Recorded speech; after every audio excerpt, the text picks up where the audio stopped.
Hello everybody and welcome back to my channel share X India. वैसे तो आज मैंने यहाँ पे ज्यादा कुछ खास वीडियो बनाने का मन कर नहीं रहा था क्योंकि मैं थोड़ा सा अपने कामों में यहाँ पर बिजी था। बट चलो सोचा क्यों नहीं आज एक वीडियो बना ही देते हैं, क्योंकि आज थी यहाँ पर ओसवाल पंप की आईपीओ की मार्केट में क्लोजिंग जो कि हो चुकी है। एंड कल उसके आप लोगों का यहाँ पर एरिस इंफ्रा सॉल्यूशंस का भी आईपीओ मार्केट में ओपन होने वाला है। मजे की बात यह है ओसवाल पंप्स में सब्सक्रिप्शन हम लोगों को मतलब मुझको तो वैसा कुछ खास यहाँ पर देखने को नहीं मिला जैसा मैं यहाँ पर चाह रहा था। बट आखिरी दिन में जाते जाते फिर भी मैं कहूंगा डिसेंट था, बट और अच्छा हो सकता था। लगभग 50,000 करोड़ रुपए के आसपास का अमाउंट यहाँ पर इस आईपीओ को मिल ही गया जाते जाते।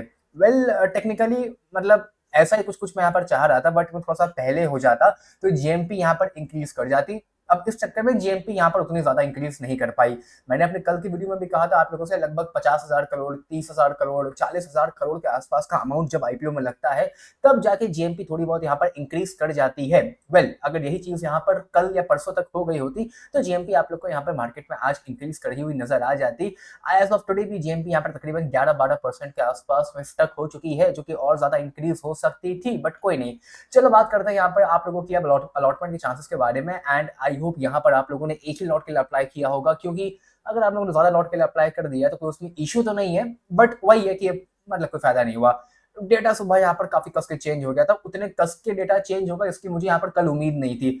देखो जब सैटरडे संडे होता है बीच में ना, तो ऑब्वियसली बात है काफी सारी उम्मीदें यहाँ पे बिगड़ जाती हैं, क्योंकि सैटरडे संडे में वो बहुत सारे लोग होते हैं जो 2 दिन के लिए फालतू में अपना पैसा नहीं ब्लॉक करना चाहते हैं। और फिर मंडे हो जाता है तो लोग सोच लेते हैं भैया आज एप्लीकेशन लगाइए, कल ट्यूसडे तक हम लोग पेमेंट कर देंगे। सैटरडे संडे में मैंने अक्सर देखा है कि डेटा ड्रास्टिकली आखिरी दिन में चेंज हो जाता है। यूजुअली सेकेंड डे तक रिटेल कैटेगरी का डेटा लगभग स्टेबल हो जाता है, लेकिन सैटरडे संडे जहां बीच में आ जाता है वहां पर डेटा ट्यूसडे तक काफी कस के चेंज हो जाता है। ऐसा मैंने पहले भी 2-3 बार देखा है। ठीक है। इसके अलावा बात करूं मैं मार्केट के बारे में, तो मार्केट आज ठीक ठाक थी, काफी ज्यादा मार्केट आप लोग को लाल नजर आ रही होगी, बट स्टॉक्स स्लाइटली ग्रीन में थे या साइडवेज थे। इतने ज्यादा रेड थे नहीं जितने यहाँ पे आप लोग को रेड रेड नजर आ रहे हैं, या कम से कम मेरा पोर्टफोलियो तो इतना रेड यहाँ पर नहीं था जितना रेड आप लोगों को यहाँ पर रेडिश नजर आ रहा होगा। बात करूं मैं यहाँ पर इसके अलावा कुछ 2-4 शेयर्स के बारे में, तो वो भी मैं अभी आप लोगों से यहाँ पर गाइड आप लोगों को बता दूंगा। इसके अलावा हैप्पीएस्ट माइंड में लगभग 10% के आसपास के इंक्रीमेंट आज देखने को मिला।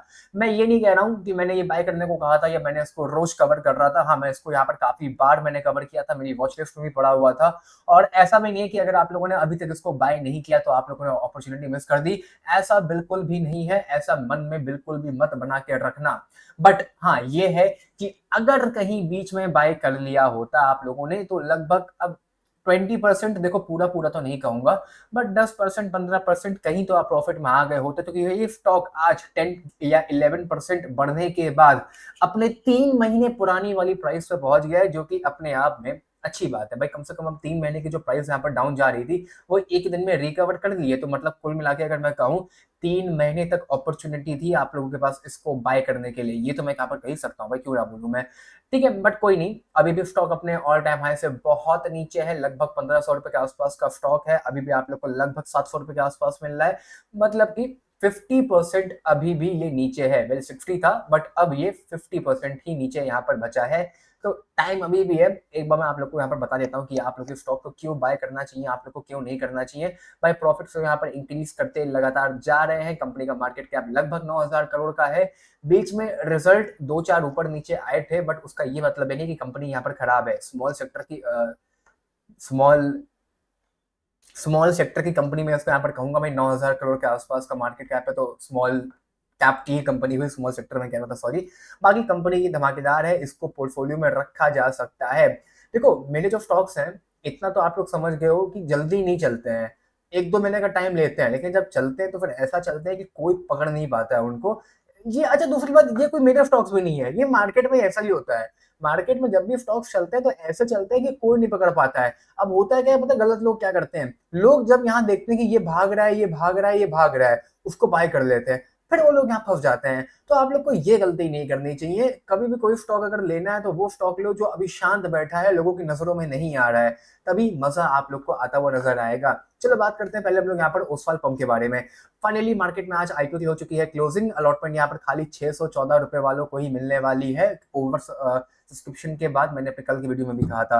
तो अगर आप लोगों ने अप्लाई किया है तो आप लोगों ने यहाँ पर 14,736 रुपए या इसके मल्टीपल में अप्लाई किया होगा, ये बात तो यहाँ पर क्लियर है। अगर आप लोगों ने 584 या 585 पर अप्लाई किया है, फिर अलॉटमेंट आप लोग को नहीं मिलने वाली है। कल आ जाएगी अलॉटमेंट बाहर, जो कि आप लोग लिंक इन टाइम, जो कि नाम चेंज चुका है MUFG, वहां पर आप लोगों को अलॉटमेंट चेकआउट करने के लिए मिल जाएगी।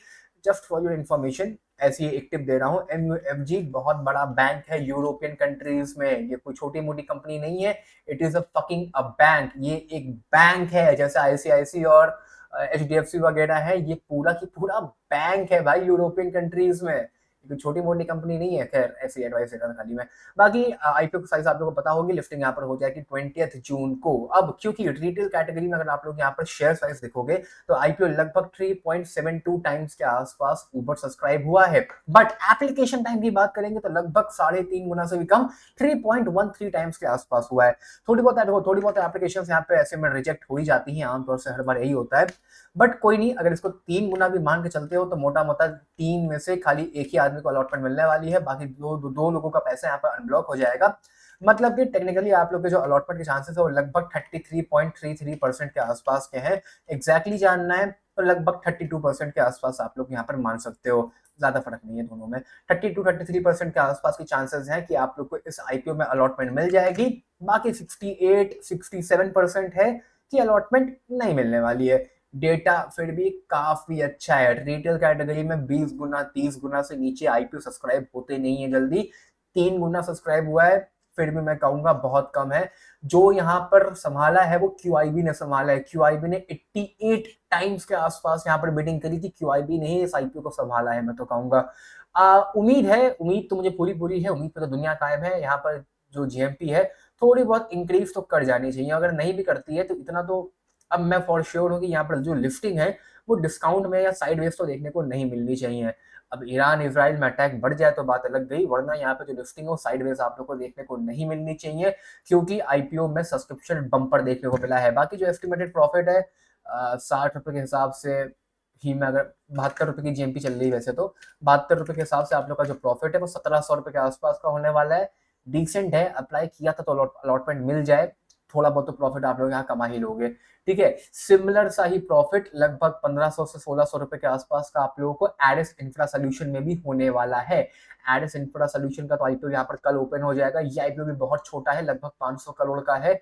ये IPO तो ओवर सब्सक्राइब हो ही जाना है, तो इस IPO में 222 के नीचे अप्लाई करने की सोचना भी मत। 222 रुपए पे अप्लाई करना, मोटा मोटा 14,874 रुपए की एप्लीकेशन लगानी होगी रिटेल कैटेगरी में। या तो एक लॉट के लिए अप्लाई करना, या तो 14 लॉट के लिए स्मॉल HNI में।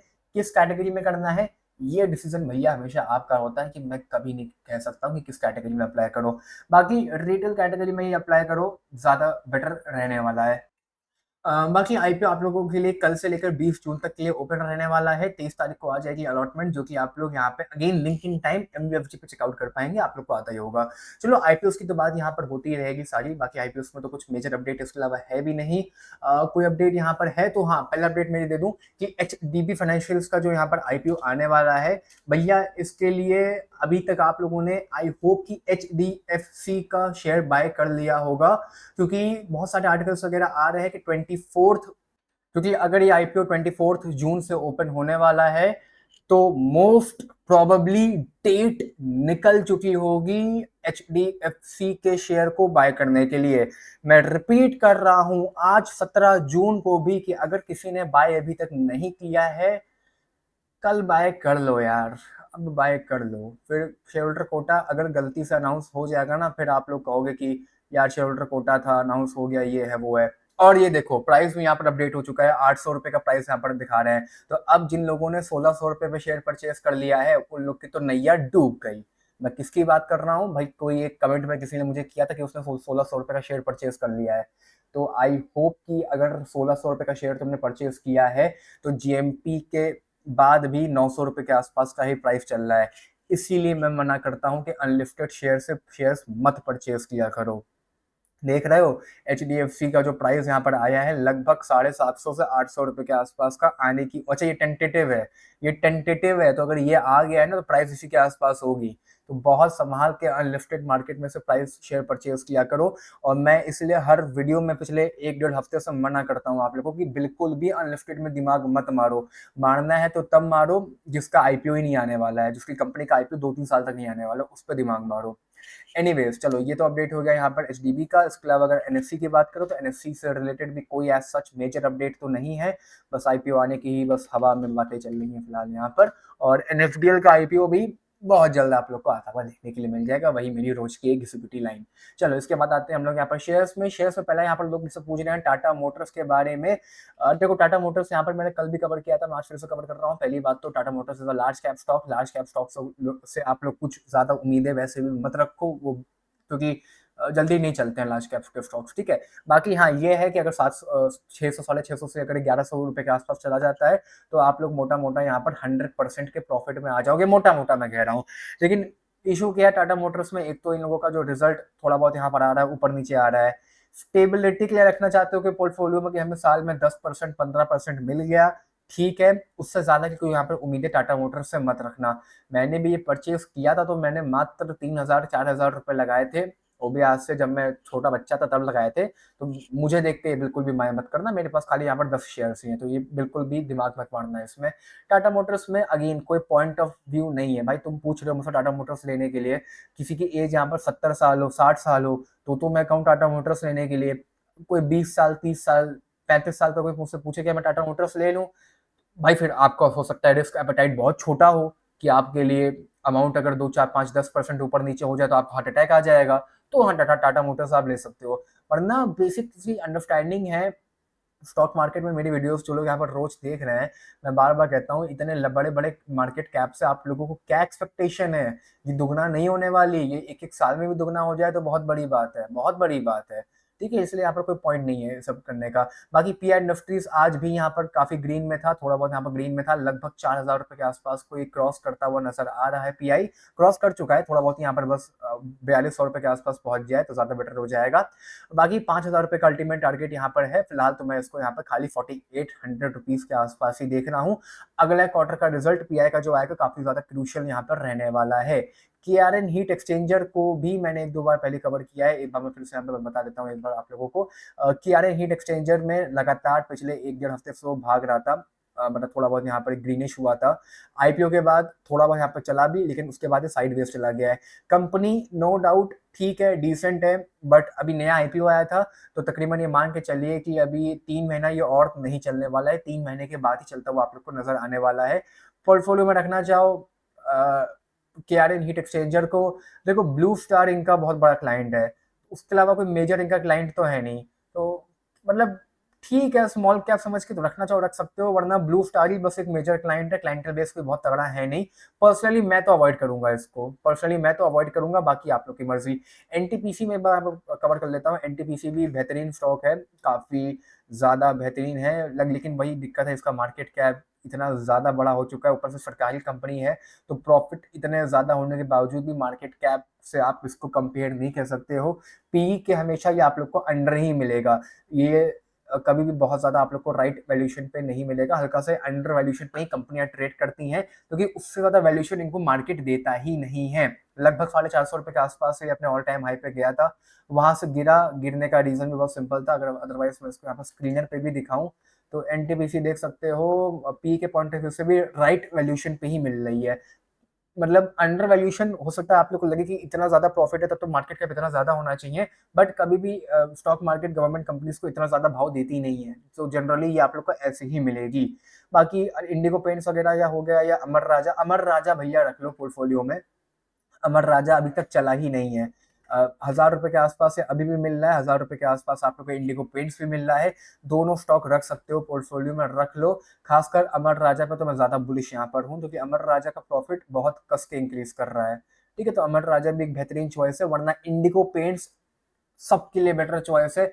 F I I D I I की कस के उसमें होल्डिंग यहाँ पे बढ़ रही है। बाकी अनंत राज मुझसे काफी लोग यहाँ पर पूछ रहे हैं, अनंत राज भी मैं आप लोग एक बार यहाँ पर गाइड कर दे रहा हूँ। अनंत राज मैंने 1-2 बार ही पहली में यहाँ पर कवर किया है। अनंत राज देखो, मुझे पता है कि इतने लोग आप मुझसे क्यों पूछते हैं, इतने लोग मुझसे पूछते हैं यहाँ पर क्योंकि सन 2022 से लेकर 2024 तक के स्टॉक काफी भागा और लगभग 12 गुना के आसपास हो गया। ये सिर्फ भपके में भागा था, कंपनी में कोई दम नहीं है, कंपनी में बिल्कुल दम नहीं है। 2021 में कोई प्रॉफिट नहीं था, 22 में कोई प्रॉफिट नहीं था, 23 में थोड़ा बहुत हुआ, 24 में थोड़ा बहुत बढ़ गया, बट अभी भी कंपनी कहीं ना कहीं ओवर वैल्यूड है।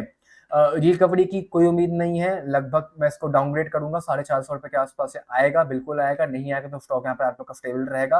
कंपनी अभी भी ओवर वैल्यूड है। अब अगेन कहोगे कि यार यहाँ पर तो सही लग रही है, देखो यहाँ देखने में बहुत फर्क होता है। आपको लगता है कि मैं स्क्रीन पर हर बार पी देख रहा हूँ, बट हकीकत में ऐसा नहीं होता है। ठीक है, तो कंपनी धीमे धीमे प्रॉफिट अब इंक्रीज कर रही है। अभी अगले क्वार्टर का रिजल्ट यहाँ पर जो मार्च यहाँ पर गया है, लगभग 500 करोड़ के आसपास आ चुका है। लेकिन अगेन अभी मुझे यहाँ पर चलने की कोई उम्मीद नहीं है। थोड़ा सा टाइम यहाँ पर रुक जाओ, एक क्वार्टर का रिजल्ट यहाँ पर और आने दो। अगर वो 500 से ऊपर यहाँ पर निकलता है तो आप लोग इसको बाय कर सकते हो। देखो दिक्कत क्या है ना, 22 और 23 में कंपनी बहुत खराब थी, उसके बाद एकदम से 500 करोड़ आ गया, तो ये देखना पड़ेगा ना कि यहाँ पर कंपनी स्टेबल है कि नहीं है। अगर कंपनी इसको स्टेबिलिटी के साथ आगे बढ़ रही है, इसको जस्टिफाई कर रही है, तब तो आप लोग इसको पोर्टफोलियो में रखो, वरना इसको रखने का कोई यहाँ पर पॉइंट नहीं है। बाकी हैप्पीएस्ट माइंड भैया कोई बाय करना चाहता है तो प्लीज बाय कर लो। आईटी सेक्टर का स्टॉक है, डिसेंट स्टॉक है। प्रॉफिट्स में थोड़ा बहुत यहाँ पर डिक्लाइन थी, बट अब यहाँ पर कंपनी थोड़ा थोड़ा रिकवर हो रही है। ईयरली प्रॉफिट धीमे धीमे यहाँ पर हो रहे हैं। अब कहोगे कि यार इसमें और अनंत राज में क्या फर्क था, दोनों में देखो जनरली ज्यादा फर्क नहीं था, बट बात वही है कि ये कंपनी का मार्केट कैप बहुत छोटा है, अनंत राज से भी छोटा है, तो यहाँ पर बेट ली जा सकती है, क्योंकि यहाँ पे इस मार्केट कैप से अगर धीमे धीमे अनंत राज तक भी पहुंचेगी तो 80% का प्रॉफिट आप लोग यहाँ पर इजिली कमा लोगे। वरना अनंत राज बेकार नहीं है, बट वही की स्टेबिलिटी हल्का सा अभी वहां पर आने दो। बाकी सीडीएसएल भी आप लोग का ग्रीन था, कैंप्स भी यहाँ पर ग्रीन था, उसके बाद ई क्लर्क्स भी यहाँ पर ग्रीन था। मेजर मार्केट साइडवेज थी या थोड़ी बहुत यहाँ पर रेडिश थी, बहुत मेजर रेड यहाँ पर नहीं थी। क्रेडिट ग्रामीण एक्सेस 3% के आसपास डाउन था, कोई इशू नहीं है। एक बार यहाँ पे 1200 के लेवल को क्रॉस करके सस्टेन करेगा तो आपस से ऊपर आप लोग जाता हुआ नजर आ जाएगा। बाकी आज की मेरी सारी वीडियो में इतना ही। आई होप आईपीओ से रिलेटेड आप लोग अपडेट हो गए होंगे। Bye bye, take care, love you all.